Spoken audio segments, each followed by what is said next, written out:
A gente precisa ter algo definido dentro da gente. Deus e nem o diabo, nem parente, nem problema, nada que existe na face desse mundo, dessa terra, pode te fazer você se sentir um ninguém. Põe uma coisa dentro de você: Deus não quer que você não seja ninguém. Deus quer que você seja alguém.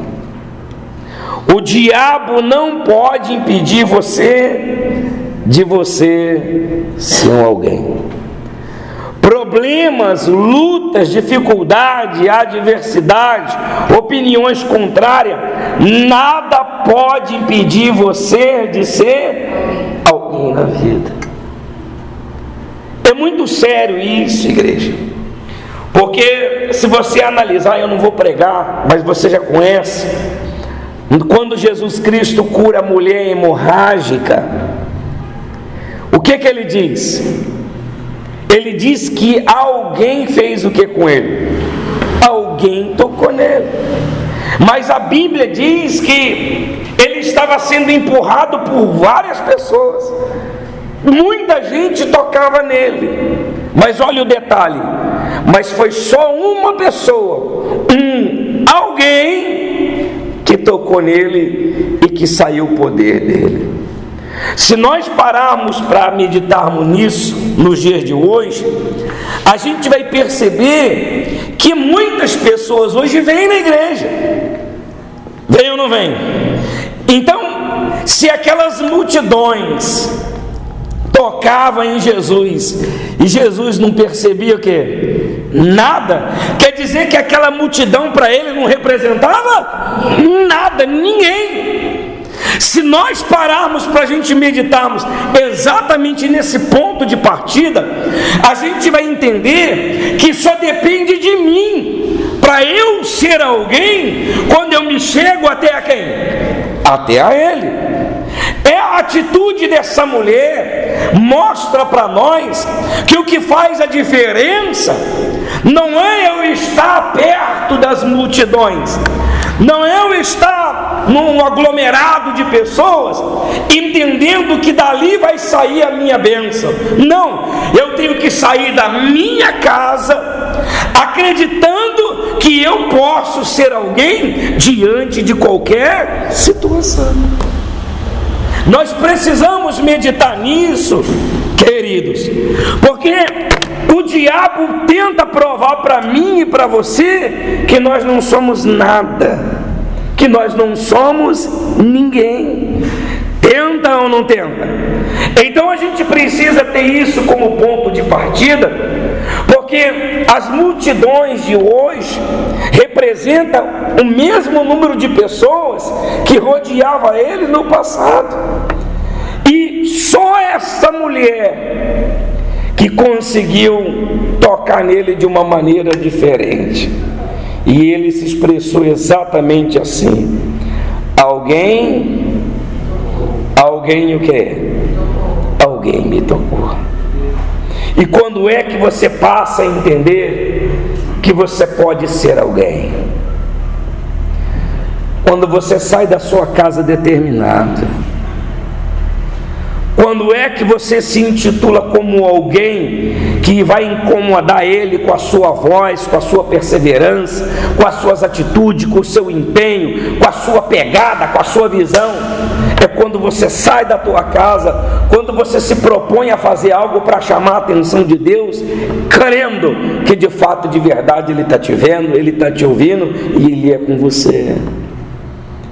Essa mulher, é só para a gente dar uma pincelada, ela saiu de casa sem nenhuma dúvida de que ela já tinha procurado em vários lugares e ninguém poderia ter tido feito nada por ela, mas ela acreditou que Jesus Cristo tinha o que ela precisava. Por isso que ela saiu de casa com esse espírito, com essa visão e com essa determinação. Então a gente precisa parar para a gente meditar nisso, igreja, porque o nosso principal objetivo aqui é levar você a entender que você é alguém para Deus. Você não pode se sentir ninguém, porque o problema ou a situação ou alguém pensa o contrário, ou as adversidades da vida surgem para tentar te fazer parar. Você não pode se sentir milindrado, impotente diante de situações, porque você sabe que você é alguém para quem? E quando é que você vai ser alguém para Deus? Quando você entender que nele você sempre pode confiar. Nele eu sempre posso confiar. Quando é que isso fica definido dentro de mim, pastor? Quando eu passo a entender que é só com ele que eu posso vencer. Mas o diabo, ele trabalha tentando provar para a gente que a gente não é nada, tentando provar para a gente que a nossa oração não está sendo ouvida, tentando provar para a gente que está muito difícil, ou que Deus não está ouvindo nada, ou que aparentemente não está acontecendo nada. E com isso ele tira a motivação, ele tira a inspiração, ele tira a visão. Tira ou não tira? E se ele tira a visão, se ele tira a pegada, se ele tira a determinação, ele te tira a autoridade que você tem. Então a gente não pode deixar isso acontecer com a gente. Amém, pessoal? Graças a Deus. Pergunta para o rei: o Senhor te responda no dia do quê? Da tribulação. O nome do Deus de Jacó te eleve em o quê? Em segurança.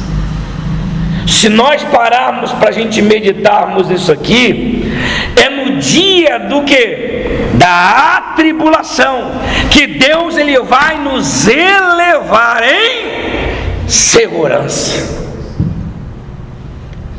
A gente precisa entender isso aqui, igreja, porque quando eu me sinto alguém, ou quando eu me faço ser alguém, através da minha oração, da minha pegada, da minha determinação, que o Senhor ele vai estar pronto para me livrar no dia das atribulações. É quando eu falo com autoridade, quando eu oro com convicção, quando eu acredito que Deus, aliás, que tem um Deus na minha vida. Olha no detalhe, a mulher hemorrágica, ela não sabia se tinha Deus na vida dela. Ela só ouviu falar que quem chegava até Jesus recebia o milagre, recebia a resposta. E ela saiu de casa em cima dessa propaganda de que em Jesus Cristo as coisas de fato e de verdade aconteciam. Nós confiamos nele, nós vivemos na dependência dele, então o Senhor ele vai nos responder no dia da tribulação. Ele vai nos responder no dia do quê? E continuando diz assim, ó: do seu santuário te enviei socorro, e desde Sião te sustenham. Lembre-se de todas as tuas ofertas de manjares e aceite os teus holocaustos. Conceda-te segundo o teu coração e realize todos os teus desígnios. Celebraremos com júbilo a tua, e em nome do nosso Deus hastearemos de pendões. Satisfaça, ó Senhor, a todos os teus votos. Agora sei que o Senhor salva quem? O Senhor ele salva quem? Nós, igreja. Nós precisamos entender uma coisa. Você é um ungido do Senhor? Você acredita que você é um ungido dele? Então tudo que você tem semeado, não está falando de voto aí? Tudo que você tem semeado, você vai o quê? Você vai colher. Põe uma coisa dentro de você, igreja. O diabo, ele trabalha na contramão, Luciano, de tudo que a Bíblia te garante que é seu. O diabo, ele trabalha na contramão de tudo aquilo que ele sabe que Deus já determinou em seu favor. Se nós pararmos para a gente meditar nisso aqui, a gente vai perceber, igreja, que a atitude da mulher hemorrágica, eu estou encaixando o testemunho dessa mulher neste salmo, só para você entender o quanto você é capaz, o quanto Deus, ele nunca esqueceu do que você tem semeado, do que você tem feito, do quanto você tem buscado nele o cumprimento da palavra dele. Ele não se esquece, pessoal. Ele o que? Davi, ele se expressa dessa forma. E olha que Davi já tinha feito tanta besteira também. Ele já tinha feito muita besteira. Tinha, não tinha? Tinha posto o sujeito para morrer lá, ficou com a mulher do outro, é verdade, né? Sim ou não? Mas ele se expressa dessa forma porque ele era um ungido de quem? Então, quem é ungido do Senhor, meu amigo? Se ele reconhece as suas falhas e ele se submete a pedir perdão a Deus, Deus perdoa. Além de Deus perdoar, Deus honra. Além de Deus perdoar, Deus faz o quê? Deus, ele honra.